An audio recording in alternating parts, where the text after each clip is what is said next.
அதுல முழுதா ஸ்டாலின் அரசு மேல இந்த பழியை போடுறது அப்படின்றது உண்மைக்கு புறம்பானதாக இருக்கு. டார்கெட் 125 அப்படின்றது அதுதான் விஜயினுடைய டார்கெட். அது இந்த 6 மாசத்துல அல்லது எவ்வளவு விரைவாக அதை நிகழ்த்த முடியுமோ அதை செஞ்சிடணும் அப்படின்றது தான் அவங்களுடைய செயல் திட்டமாகவே. இந்த டார்கெட் 125 வரும்போது அதை நோக்கி இந்த இடைத்தேர்தல் நகரும் அப்படின்னா அப்போ அது வந்து ஒரு மினி அசம்பிளி எலெக்ஷன் மாதிரி ஆகி போயிடும்.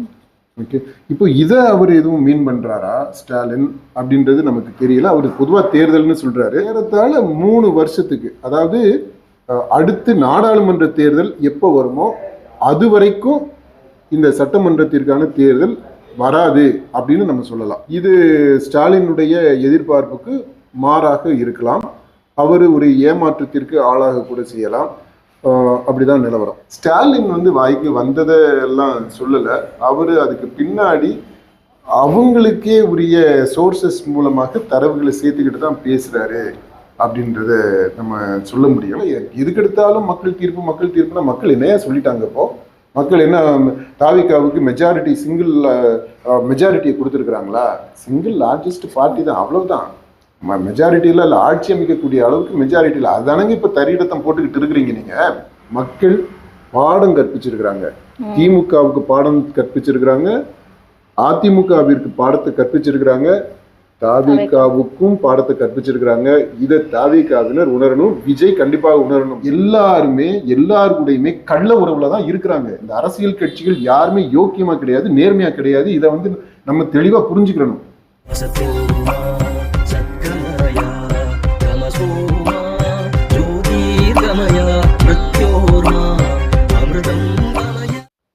எந்த நேரத்திலும் தமிழகத்துக்கு தேர்தல் வரலாம், திமுகவினர் வந்து தயாராக இருங்க, இன்னையிலேருந்தே உழைக்க தயாராக இருங்க அப்படின்னு சொல்லிட்டு திமுக தலைவர் ஸ்டாலின் வந்து திமுகவினருக்கு அறிவித்திருக்கிறாரு. உண்மையாகவே தமிழகத்திற்கு தேர்தல் வரக்கூடிய நேரம் இருக்குதா? மக்கள் என்ன நினைக்கிறாங்க? மக்களுடைய நாடி துடிப்பு எப்படி பிரதிபலிக்குது அப்படின்னு சொல்லி நம்ம பேசிடலாம்ப்பா. சரி, ஆனால் இப்போ ஸ்டாலின் வந்து சொல்லியிருக்கிறாரு இல்லையா, இந்த மாதிரி தேர்தல் வரப்போகுது, எப்போ வேணாலும் தேர்தல் வரப்போகுதுன்னு. அப்படியே ஆக்சுவலாக ரொம்ப எக்ஸைட்டிங்காக தான் இருக்குது. ஏன்னா இன்னொரு திருவிழா வரப்போகுது, ஒரு கார்னிவல் வரப்போகுது, பணப்புழக்கம் அதிகரிக்க போகுது, பிரியாணி சப்ளை இன்க்ரீஸ் ஆக போகுது, வியாபாரங்கள்லாம் நல்லா நடக்க போகுது அப்படின்றத நினைச்சு பார்க்கையிலே புலகாங்கிதான் மாதிரி தான் இருக்கு. ஆனா இதுக்கு ஐடி விங்ல இருந்தும் பதில் போட்டிருக்கிறாங்க. அதுதான் முக்கியம். சரி, இப்போ ஒவ்வொன்றும் பார்த்துடலாம்ப்பா. அவங்க போட்டிருக்கிறது முதல்ல வந்து அவங்க வரலாறுலாம் சொல்லியிருக்கிறாங்க. அவங்க முக்கியமான பாயிண்ட்ஸ் மட்டும் எடுத்துக்கலாம். இந்த சட்டம் ஒழுங்கு டிஜிபியை நியமிக்காமல் தமிழகத்தின் சட்டம் ஒழுங்கையே சந்தி சிரிக்க வைத்தவரும் இன்றைய நிலைக்கு ஆழமாய் விதை போட்டவரும் ஸ்டாலின் சார் தான் அப்படிங்கிறத அவங்க சொல்லியிருக்கிறாங்கப்பா. இந்த நிலைக்கு ஆழமா விதை போட்டவர் ஸ்டாலினா, இல்லை ஏற்கனவே போட்ட விதை வளர்றதுக்கு இவரும் ஒரு காரணமாக இருந்திருக்கிறாரு அப்படின்னு சொல்றதா? எது சரியாக இருக்கும் அப்படின்றதான் கேள்வி. அது ஸ்டாலின் சாரினுடைய அவங்களுடைய வார்த்தை, அந்த தொடரை நான் சொல்றேன்.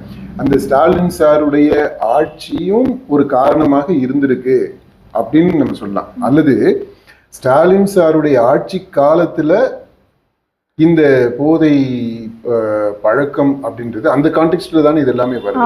இந்த போதை பழக்கம் அப்படின்றது சட்டம் ஒழுங்கு பிரச்சனை அப்படின்றது அதிகமாக இருந்திருக்கு, அல்லது வெளியில அதிகமாக தெரிய வந்திருக்கு அப்படின்றது தான் யதார்த்தமாக இருக்கும்.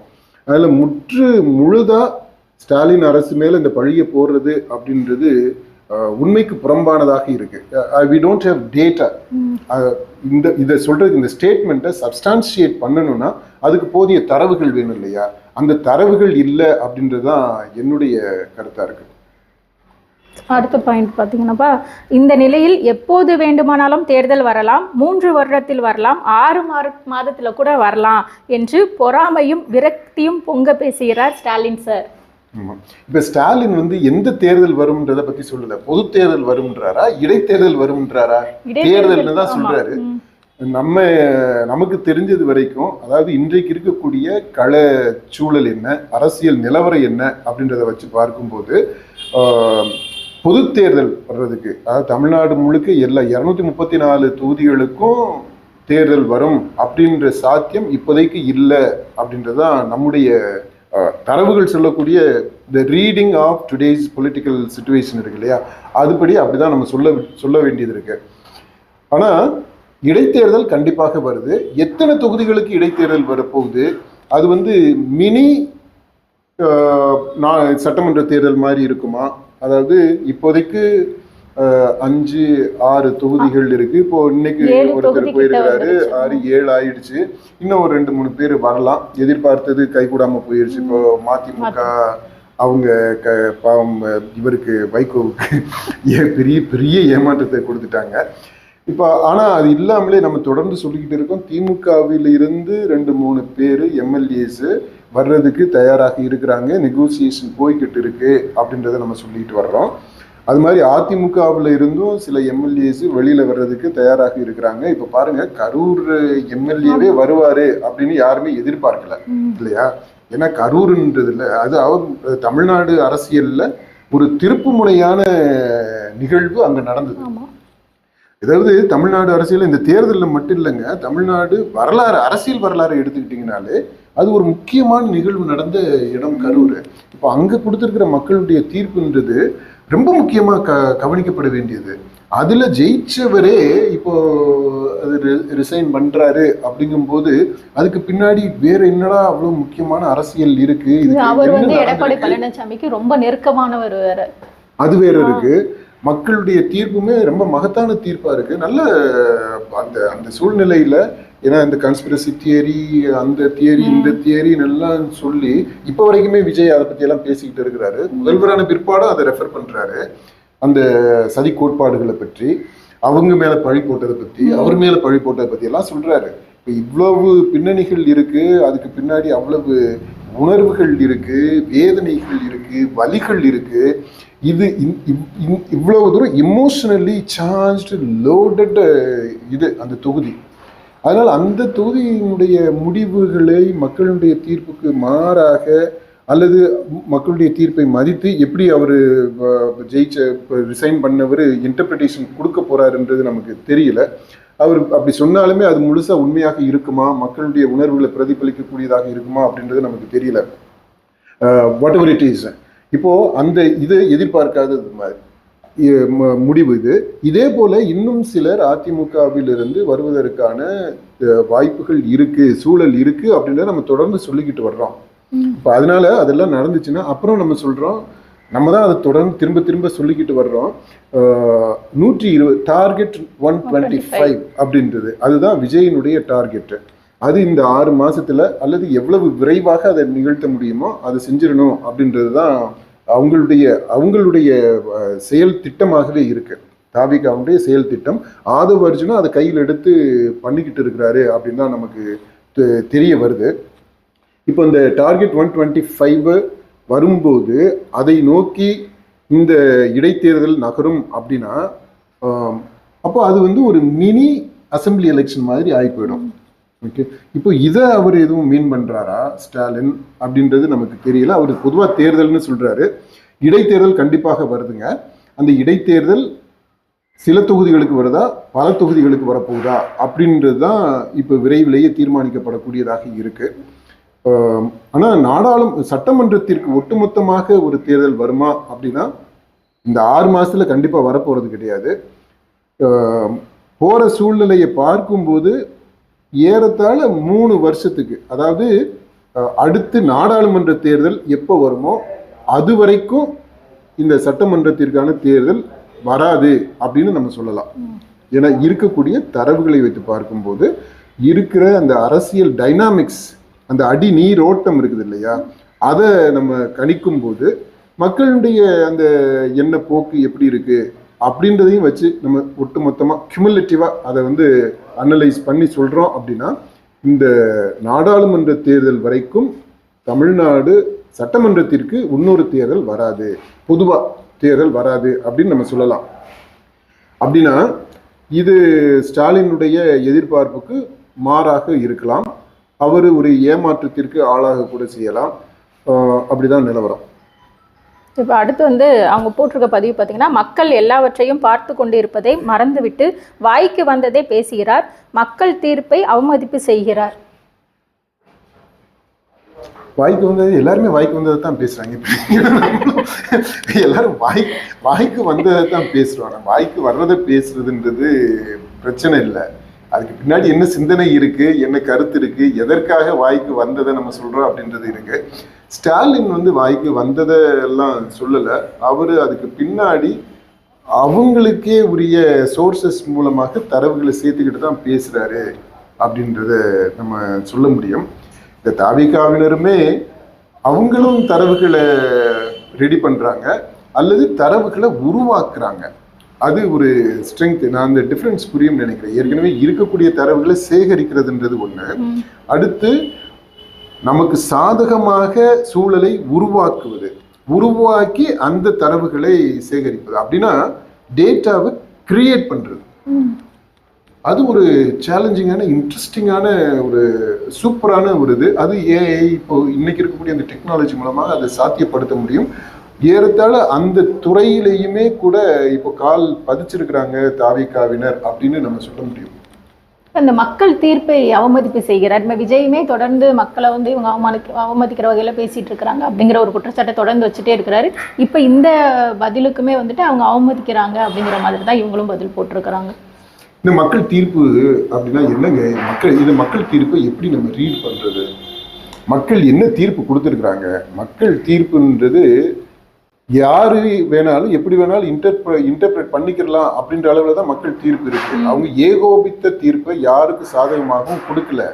இது தாவிகாவினர் விஜய் கண்டிப்பாக இதை உணரணும். விஜய் உணர்ந்திருக்கிறாரோ இல்லையோ, ஆனா அவர் கூட இருக்கக்கூடியவங்க அதை உணர்ந்தது மாதிரி தெரியல. போற போக்குல எதுக்கெடுத்தாலும் மக்கள் தீர்ப்புனா மக்கள் என்னையா சொல்லிட்டாங்க? இப்போ மக்கள் என்ன தாவிகாவுக்கு சிங்கிள் மெஜாரிட்டியை கொடுத்துருக்குறாங்களா? சிங்கிள் லார்ஜஸ்ட் பார்ட்டி தான், அவ்வளவுதான். மெஜாரிட்டியில இல்லை, ஆட்சி அமைக்கக்கூடிய அளவுக்கு மெஜாரிட்டியில். அதானங்க இப்ப தரியிடத்தம் போட்டுக்கிட்டு இருக்கிறீங்க நீங்க. பிரச்சனையே அதனால தானே வந்துச்சு. மக்கள் தீர்ப்பு அவங்க கொடுத்தது தெளிவா இருக்கு. அதாவது யாருக்கும் பெரும்பான்மை நாங்க கொடுக்க விரும்பல அப்படின்னு தான் கொடுத்துருக்குறாங்க. அதனால தாவிகா எந்த அளவிற்கு மக்களுடைய தீர்ப்புன்னு சொல்றாங்களோ அதே அளவிற்கு திமுகவும் சொல்ல முடியும், அதே அளவுக்கு அதிமுகவும் சொல்ல முடியும். அதிமுகவுக்கு சாதகமான தீர்ப்பு அப்படின்னு சொல்லிட்டு அதிமுக சொல்ல முடியும். ஏன்னா அதிமுக விட்டுட்டு ஆட்சி அமைக்கக்கூடிய விதத்துல எந்த கட்சியும் கிடையாது. அதிமுக எம்எல்ஏ சப்போர்ட்ல தானங்க தாவிகாவே நிக்குது. இப்போ திமுக கூட சேர்ந்தவங்க சப்போர்ட்ல தானங்க தாவிக ஆட்சி அமைக்க முடியுது. அப்படி இருக்கும்போது எப்படி இதை வந்து மக்களுடைய தீர்ப்பு இவங்களுக்கு சாதகமா இருந்துச்சு, இந்த தீர்ப்புக்கு எதிராக மற்றவங்க பேசுறாங்க அப்படின்னு சொல்றதே மக்களுடைய தீர்ப்பை புரிஞ்சுக்காத விஷயம்.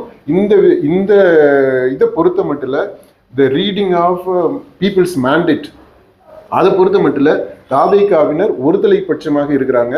அவங்களுடைய இன்டர்பிரிட்டேஷன் வந்து அவங்களுக்கு சாதகமானதாக இருக்கு. இதேத இப்போ திமுக தலைவர் சொல்றாரு அப்படின்னா அவருமே அதே தப்ப பண்றாருன்னு தான் அர்த்தம். மக்களுடைய தீர்ப்பு என்ன அப்படின்றத யாருமே சரியா புரிஞ்சுக்கிறல. அதற்கு உரிய மதிப்பையும் மரியாதையும் முக்கியத்துவத்தை யாரும் கொடுக்கல. மக்கள் பாடம் கற்பிச்சிருக்கிறாங்க. திமுகவுக்கு பாடம் கற்பிச்சிருக்கிறாங்க, அதிமுகவிற்கு பாடத்தை கற்பிச்சிருக்கிறாங்க, தாவிகாவுக்கும் பாடத்தை கற்பிச்சிருக்கிறாங்க. இதை தாவிகாவினர் உணரணும், விஜய் கண்டிப்பாக உணரணும். People have taught Vijay a lesson, a very serious lesson. Okay. அடுத்து வந்து ஆட்சி அதிகாரத்தை இழந்த விரக்தியில் விம்புகிறார், வெடிக்கிறார், துடிக்கிறார். விம்முறது, வெடிக்கிறது, துடிக்கிறது, அப்புறம் வேற என்ன வார்த்தையெல்லாம் போட்டிருக்காங்க. அடுத்து வந்து ஸ்டாலின் சார் இல்ல, விம்முறது, வெடிக்கிறது, துடிக்கிறது, இந்த நடிக்கிறத பத்தி விட்டுட்டாங்களே. அப்போ தாவிகாவினர் அதை செய்யறாங்களா? இவர் விம்முறது வெடிக்கிறது வரைக்கும் இருக்குது, அங்க வந்து நடிக்கிறது இங்க போயிடுச்சு. ஓகே, இப்போ பாயிண்ட் சொல்லுங்க. ஸ்டாலின் சார் என்னதான் ஆளாய் பறந்தாலும் அங்காளித்தாலும் வாயிலும் வயிற்றிலும் அடித்து கொண்டாலும் இனி வருகின்ற ஒவ்வொரு தேர்தலிலும் திமுக 100% துடை தெரியப்பட போவது உறுதி. Okay, super. அதாவது இது தாவிகாவில் இருக்கிறவங்க அந்த கட்சி 100% ஜெயிக்கணும், எதிரணியில் இருக்கிறவங்க 100% தோற்கணும் அப்படின்னு தான் நினைக்கிறோம். அந்த விதத்தில் தாவிகா அவங்களுடைய அந்த மன உறுதியை, அந்த டிட்டர்மினேஷன் இருக்குது இல்லையா, அதை நம்ம பாராட்டுறோம்.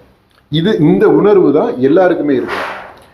இப்போ இதே உணர்வு தான் இது திமுகவுக்கு இருக்கணும் அப்படின்னு சொல்லிட்டு ஸ்டாலின் சொல்றாரு.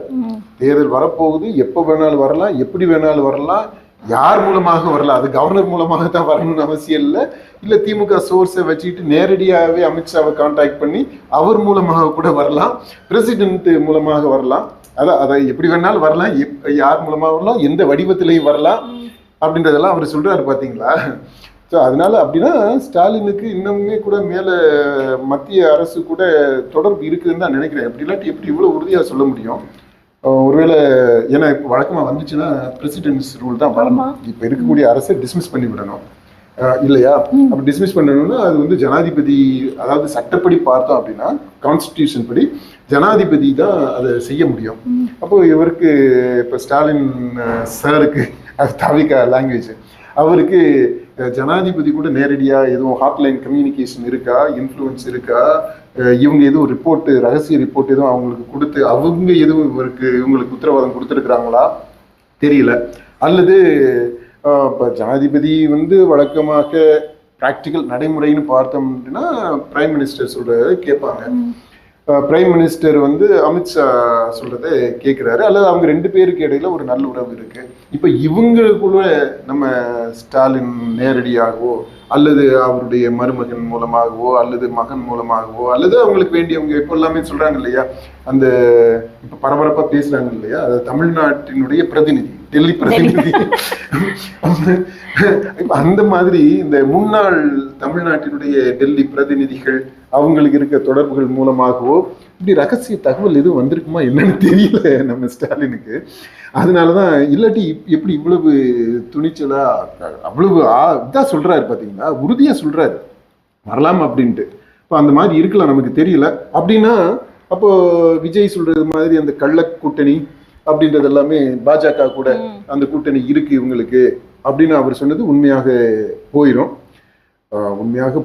அப்படின்ட்டு எல்லாம் நம்ம சொல்ல தேவையில்லை. இப்போ எந்த புத்துல எந்த பாம்பு இருக்கு, யாரு கூட கூட்டணி சேருவா, யாரு கூட கூட்டணியில இருக்கிறா, யாரு கூட கூட்டணி சேர்வாங்க அல்லது சேர்ந்து இருக்கிறத தொடர்ந்துகிட்டு இருக்கிறாங்க, வெளிப்படையாக யார் கூட இருக்கிறா, மறைமுகமாக யாரு கூட இருக்கிறா, மறைமுகமாக மட்டும் இல்லாம பின்னாடி யாரு கூட இருக்கிறா, எதிரி மாதிரி வேஷம் போட்டுக்கிட்டு யாரு பின்னால வந்து நட்பா இருக்கிறா. இப்ப பாருங்க எவ்வளவு பாசிபிலிட்டிஸ் நம்ம சொல்றோம். இந்த மாதிரி காம்பினேஷன்ல தான் இந்த அரசியல் கட்சிகளுக்கு இடையில் இருக்கக்கூடிய உறவுகள்லாம் இருக்கு. இந்த மக்கள் நம்ம வந்து தெளிவா புரிஞ்சுக்கணுங்க. இவங்க சொல்றாங்க, அவங்க சொல்றாங்க, இவர் சொல்றாரு, அவர் சொல்றாரு அப்படின்றதுனால நம்ம வந்து மேலோட்டமா எடுத்துக்க கூடாது. எல்லாரு கூடயுமே கள்ள உறவுல தான் இருக்கிறாங்க. இந்த அரசியல் கட்சிகள் யாருமே யோக்கியமா கிடையாது, நேர்மையா கிடையாது. இதை வந்து நம்ம தெளிவா புரிஞ்சுக்கணும். இப்போ இந்த சூழ்நிலை இதை நம்ம புரிஞ்சுக்கிட்டோம் அப்படின்னா தான் இந்த கருத்தியல் ரீதியாக, கொள்கை ரீதியாக நாங்க உடன்படுறோம், எதிர்க்கிறோம் அப்படின்றதெல்லாம் இருக்கு பாத்தீங்களா, அது எல்லாமே அரசியலுக்காக நடத்தப்படக்கூடிய, அது வாக்கு அரசியலுக்காக நடத்தக்கூடிய நாடகங்கள் அப்படின்றதையும் நம்ம தெளிவா புரிஞ்சுக்கணும். இந்த புரிதலோட இந்த அரசியல்வாதிகள் சொல்றதை நம்ம அணுகலாம்.